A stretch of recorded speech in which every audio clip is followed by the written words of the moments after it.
और क्या हाल चाल। तो एपिसोड 50 की शुरुआत होती है और हमें एक जगह को बताया जाता है और यहाँ पर हमें एक बंदे को बताया जाता है जो कि एक दिशा की ओर जा रहा होता है। ये बंदा चलता है तो यहाँ पर पूछने लगता है कि जो जुआनलैंड कॉन्टिनेंट है वो किस साइड है। ये बंदे चलते हैं तो इस बंदे को रास्ता बता देते हैं। ये बंदे चलता है तो आगे जाने लगता है। हालांकि आगे जाने से पहले ये बंदे चलते हैं तो मना करते हैं कि भाई आगे मत जाओ, क्योंकि रास्ते में एक जगह मिलती है जिसका नाम ब्लैक मट है और तो और उस ब्लैक मट से अभी तक कोई भी जिंदा बचकर नहीं जा पाया। इसलिए भाई मेरा आपसे निवेदन है कि आप आगे ना जाएं। अब जैसे ये बंदा सामने वाले बंदे की बात सुनता है ना तो इसकी उसमें चुल काटने लगता है और तेजी से ब्लैक मट की ओर ही आगे बढ़ने लगता है। अब जैसे जैसे ब्लैक मट की ओर आगे बढ़ता जा रहा था वैसे वैसे शुरू में तो इसे कुछ भी नहीं होता, लेकिन इतने में हमें एक जगह पर ब्लैक कलर की शक्तियां निकलती हुई बताई जाती हैं। अब जैसे ये शक्तियां महसूस करती हैं कि कोई इधर आ रहा है तो ये शक्तियां चलती हैं तो तैयार हो जाती हैं किसी को पकड़ने के लिए।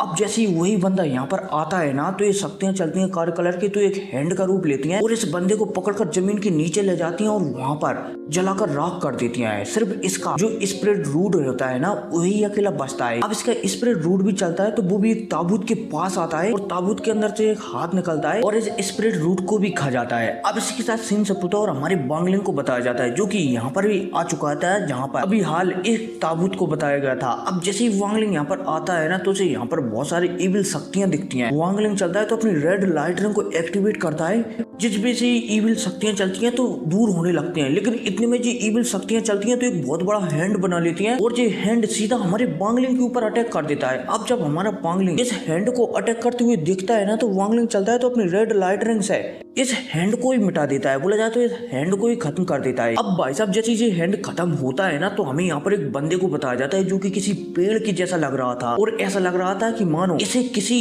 बोला जाए तो मुर्दा घर से उठाकर लाया गया हो। अब जैसे ये बंदा यहाँ पर आता है ना तो ना आव देखता है और ना ताव देखता है, सीधा हमारे वांगलिंग के ऊपर हमला करने लगता है। लगे तेरी वांगलिंग चलता है तो पहले तो एक दो अटैकों से इसके बचता है, लेकिन वांगलिंग समझ जाता है कि इस बंदे से फाइट करना इतना आसान नहीं है। वांगलिंग चलता है तो तुरंत एक फॉर्मेशन बना देता है और उस फॉर्मेशन से 3 ड्रैगन निकलते हैं जो कि सामने वाले पेड़ जैसे इंसान को एकदम जिंदा ही निकल जाते हैं। लेकिन इस पेड़ वाले इंसान को घंटा भी फर्क नहीं पड़ता कि भाई को से कौन निकल रहा है कौन नहीं निकल रहा, वो तो अभी भी एकदम वहीं पर एकदम तंदुरुस्त खड़ा हुआ था। अब इतने में हमारे वांगलिंग को बताया जाता है, वांगलिंग समझ जाता है कि इस बार की जो उसकी फाइट होने वाली है ना जिस बंदे से वो सबसे ज्यादा स्ट्रांग होने वाली है। वांगलिंग चलता है तो यहाँ पर एक और फॉर्मेशन बनाता है। इस फॉर्मेशन से एक बहुत ही विशाल तलवार निकलती है और सीधा बंदे पर जाने को लगती है धड़ाक, लेकिन इस बंदे को अभी भी घंटा भी फर्क नहीं पड़ता। अब जब बंदा चलता है तो उल्टा हमारे वांगलिंग से कहने लगता है, लड़के तू चाहे कुछ भी कर ले, तू मुझे यहाँ पर मार नहीं सकता, आज तेरा मरना यहाँ पर कन्फर्म है। अब भाई साहब ये कहती है पेड़ वाला बंदा चलता है तो आगे हाथ करता है और एक अटैक वांगलिंग पर कर देता है। अब इसी के साथ सीन शिफ्ट होता है और पर हमें टैंग हुआ को बताया जाता है, जिससे एक बुड्ढा बात कर रहा होता है कि एल्डर मतलब कि लीडर क्या हमें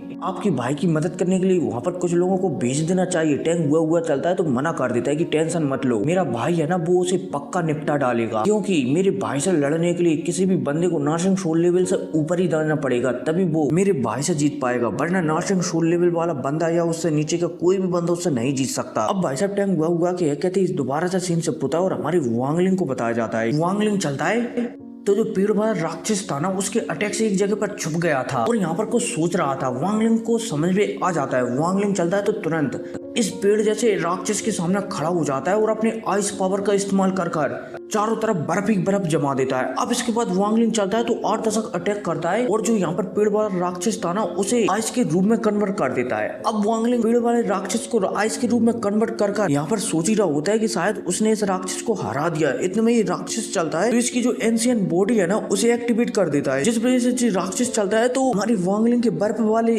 फॉर्मेशन बोला जाए तो बर्फ से बाहर निकल आता है और सीधा हमारे वांगलिंग के ऊपर हमला कर देता है। अब वांगलिंग चलता है तो थोड़ा पैनिक कर जाता है। वांगलिंग चलता है तो तुरंत एक दो फॉर्मेशन बनाता है, एक दो सील बनाता है, इसके अलावा बहुत सारी तलवारों को बनाकर सीधा इस पेड़ वाले राक्षस के ऊपर करता है। लेकिन ये राक्षस चलता है तो हमारी वांगलिंग के हर सील हर फॉर्मेशन और सारी की सारी तलवारों को अपने शरीर से तोड़ता हुआ तेजी से हमारी वांगलिंग को आगे बढ़ रहा था। वांगलिंग भी हैरान हो जाता है कि भला वो इस राक्षस को कैसे हराएगा। अब वांगलिंग चलता है तो एक जगह पर रुकता है और जो सामने राक्षस है ना उसे चैनों से बांध देता है और गौर से देखने लगता है कि आखिरकार जो राक्षस है ये कौन सी टेक्निक का इस्तेमाल कर रहा है। अब थोड़ी देर तक देखते रहने के बाद हमारे वांगलिंग को समझ में आ जाता है कि सामने जो राक्षस है ना वो तो एंशियंट गॉड की जो बॉडी टेक्निक है ना उसका इस्तेमाल करता है, जिस वजह से इसके अंदर एंशियंट गॉड का ब्लड आ गया है। बोला जाए तो ये भी एक प्रकार से एंशियंट गॉड ही है। वांग लिंग समझ जाता है कि एंशियंट गॉड को कैसे मारा जा सकता है। जब उनका ब्लड निकल जाएगा तो एंशियंट गॉड अपने आप ही मारा जाएगा। अब वांग लिंग चलता है तो दोबारा से इस पेड़ के साथ लगातार करने लगता है। इतने में वांग लिंग चलता है तो एक मौके का फायदा उठाता है और सीधा इस पेड़ वाले जानवर में, बोले जाए तो पेड़ वाले राक्षस में एक अटैक मार देता है, जिस वजह से इसकी छाती में एक होल हो जाता है। वांग लिंग चलता है तो इस पेड़ वाले राक्षस का